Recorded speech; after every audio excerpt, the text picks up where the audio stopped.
Baសូមអរគុណបងប្រុសនៅខាងស្ទឹងមានជ័យបាទមួយគឺមួយកាន់ឆ្នាំមួយដោះកាន់ស្លាតែម្ដងបាទអរគុណជាពិសេសមែនតើបងប្រុសដែលគាត់ជឿជាក់មកលើហាងបងប្អូនបាទគាត់ទិញមួយហើយ2 3 4បាទទិញម្ដងនេះគឺចំនួន5គ្រឿងហើយបាទទាំងតុកអ៊ុតទាំងឆ្នាំអ៊ុតបាទគឺគាត់ទិញ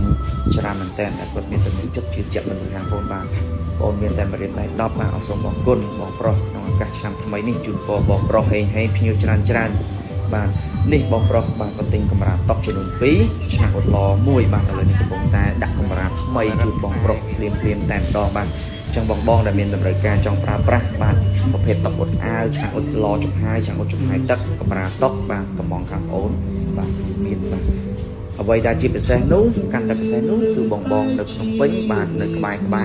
គឺបងបាទអ្នកជួនទៅផ្ទាល់អ្នករៀបចំបានដំឡើងក៏ដូចជាផ្លាស់ប្ដូរថ្មីជូនបងតែម្ដងបាទមិនបាច់ភ័យបារម្ភទេបាទគឺបងមើលក្នុងវីដេអូជាក់ស្ដែងបាទខាងបងរៀបចំផ្លាស់ប្ដូរថ្មីជូនបងប្រុសតែម្ដងដែលគាត់មានទំនុកចិត្តជឿជាក់ទៅលើខាងបងបាទអរគុណច្រើនអញ្ចឹងបងដែលមានតម្រូវការចង់ប្រើប្រាស់ឬក៏យកលក់បន្តតំណតាមបងបាទតំណតាមបងបាទមានលក់បោះដុំរៀបតែទីតាំងបងគឺនៅភ្នំពេញបាទងាយស្រួលរក